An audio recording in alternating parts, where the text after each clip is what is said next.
দোস্ত গাড়িটা খুব দুঃখে চালাইতেছে বুঝছস কি? এখন মনে করছেন সংসারের অভাব, এখন গাড়িটা বেচলি বই নিকে একটা লিপস্টিক, একটা চুনু, একটা আলমারি, একটা আইবুড়ু এনে কিনা নিয়ে যাহারি। হাট, কিসের আলমারি ওইটা? আয়না লাগাবো আর গাড়ি যেহেতু বেশ ফ্রি কয়টা নিবি হেডা কত? দোস্ত তুই যখন গাড়িটাই নিবি, যা তোর নিকে একদম 4 লাখ টাকা দিস তুই। হেই দোস্ত, তোর কি মাথা মাথা নষ্ট? এই ভাঙ্গা গাড়ি তুই 4 লাখ টাকা দাম চাস? আচ্ছা যা, তুই দিবি কত? একদম 1 লাখ টাকা গাড়ির দাম দিমু। এই তোর সকাল সকাল কি শুরু করছা? বাইতে ঘুম পাড়া না, ঘুমে থেকে উঠে এলাম, চিল্লা না গাইছে। হেই চিল্লাচিল্লি করতেছি মানে তোর কি মাথা মাথা নষ্ট হয়েছে নাকি? এনে গাড়ি বেচা কিনার আলাপ করতেছি। গাড়ি বেশি লাগে তুমি না? গাড়ি কত বেশি তোরা যে ভাবিস লেতেছে মানে গাড়ি বেশি না মোর মাইরে বেশি বেশি কত ক? ব্যাটারি সিটির দাম বেশি দিব আমি, আমার উপর দেন লেভেল হলো হাই।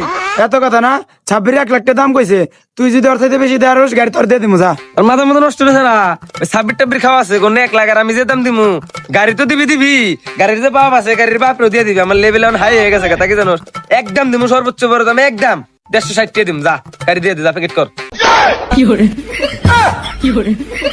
শালা পাগল নাকি রে? পাগল জানি মনে হয়। আরে আমি 1 লাখের জায়গায় 10 লাখ টাকা দিমু, তাও ওই পাগলের কাছে গাড়ি বেচা লাগবে না তোর। Bye, guys.